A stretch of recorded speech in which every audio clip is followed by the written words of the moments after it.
Shefeed football പിക്കിലേക്ക് ഏവർക്കും സ്വാഗതം. Copa America ഫുട്ബോളിന്റെ ക്വാർട്ടർ ഫൈനൽ പോരാട്ടത്തിൽ ബ്രസീലിനെ പരാജയപ്പെടുത്തിയിരിക്കുന്ന ഉറുഗ്വ പെനൽറ്റി ഷൂട്ടൌട്ടിലായിരുന്നു ഉറുഗ്വയുടെ വിജയം. നിശ്ചിത സമയത്ത് ഇരു ടീമുകളും ഗോളൊന്നും സ്കോർ ചെയ്തിരുന്നില്ല. എന്തായാലും 2024 ഒരു കോപ്പ അമേരിക്ക ഫുട്ബോളിൽ ബ്രസീൽ ഉറുഗ്വയോട് പരാജയപ്പെട്ട് പുറത്തു പോയിരിക്കുന്നു. ബ്രസീലിനെ സംബന്ധിച്ചിടത്തോളം 2022 ഫിഫ വേൾഡ് കപ്പിൽ സംഭവിച്ച അതുപോലെ തന്നെ പെനൽറ്റി ഷൂട്ടൌട്ടിലെ പിഴവിലൂടെയാണ് ബ്രസീൽ ഈ ഒരു കോപ്പ അമേരിക്ക ഫുട്ബോളിൽ നിന്നും പുറത്തായത്. എന്നാൽ നിശ്ചിത സമയത്ത് അല്ലെങ്കിൽ മത്സരത്തിന്റെ ആദ്യ പകുതിയിലൊക്കെ റാഫിഞ്ഞയ്ക്കൊക്കെ മികച്ച അവസരങ്ങൾ ലഭിച്ചിരുന്നു. എൻട്രിക്കൊക്കെ മികച്ച അവസരങ്ങൾ ലഭിച്ചിരുന്നു.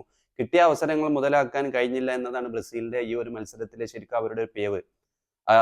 നിശ്ചിത സമയത്ത് തന്നെ അവർക്ക് ഉറുഗ്വയ്ക്കെതിരെ ഗോൾ സ്കോർ ചെയ്ത് വിജയിക്കാമായിരുന്ന ഒരു മത്സരമാണ്. കാരണം മുന്നേറ്റ നിരയിലെ റാഫിഞ്ഞയ്ക്കും എൻട്രിക്കിനും ഒക്കെ കിട്ടിയ അവസരങ്ങൾ അവർ മുതലെടുത്തില്ല. അതുമാത്രമല്ല പെനാൽറ്റി ഷൂട്ടൌട്ടിൽ 2022 ഫിഫ വേൾഡ് കപ്പിൽ സംഭവിച്ചതുപോലെ തന്നെ പെനാൽറ്റി കിക്ക് ഗോളാക്കി മാറ്റാൻ കഴിയുന്നില്ല എന്നത് ബ്രസീലിനെ സംബന്ധിച്ചിടത്തോളം അവർക്കൊരു വലിയ പ്രശ്നം തന്നെയാണ്. 2022 ഫിഫ വേൾഡ് കപ്പിലും സംഭവിച്ചത് അതാണ്. ക്രൊയേഷ്യക്കെതിരെ പെനാൽറ്റി ഷൂട്ടൌട്ടിലായിരുന്നു അന്ന് ബ്രസീൽ പരാജയപ്പെട്ട് പുറത്തുപോയത്.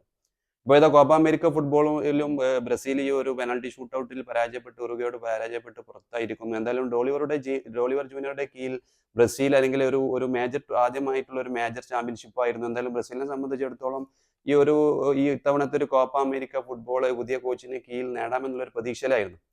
എന്തായാലും ബ്രസീൽ ആരാധകരുടെയും പ്രതീക്ഷയെല്ലാം അസ്തമിച്ചിരിക്കുന്നു. കോപ്പ അമേരിക്ക ഫുട്ബോൾ 2024 ബ്രസീൽ അവരുടെ ഈ ഒരു കോപ്പ അമേരിക്ക ഫുട്ബോളിൽ നിന്ന് ബ്രസീൽ പുറത്തായിരിക്കുന്നു. ബ്രസീലിനെ സംബന്ധിച്ചിടത്തോളം അവർക്ക് ഈ ഒരു പെനാൽറ്റി ഷൂട്ടൌട്ടിലെ പിഴവുകളൊക്കെ നികത്തി അല്ലെങ്കിൽ അവരുടെ ടീമിലെ അവരുടെ ഈ ഒരു പ്രശ്നങ്ങളെല്ലാം നികത്തി മികച്ച രീതിയിൽ മുന്നോട്ട് പോകേണ്ടതുണ്ട്. ഇനി 2026 ഫിഫ വേൾഡ് കപ്പാണ് അവർക്ക് മുമ്പിലുള്ള ഒരു മേജർ ചാമ്പ്യൻഷിപ്പായി വരുന്നത്.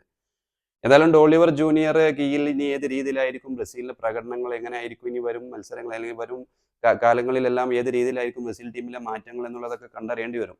സൂപ്പർ താരം വിനീസിയസ് ജൂനിയറിന്റെ ഒരു അഭാവം ഉണ്ടായിരുന്നത് മത്സരത്തിലെങ്കിലും, പക്ഷേ റാഫിഞ്ഞക്കും എൻട്രിക്കിനൊക്കെ കിട്ടിയ അവസരങ്ങൾ മുതലാക്കാൻ കഴിഞ്ഞില്ല എന്നതാണ് ബ്രസീലിനെ സംബന്ധിച്ചിടത്തോളം ഇന്നത്തെ അവരുടെ മത്സരത്തിൽ അവിടെ ഒരു പിഴവ്.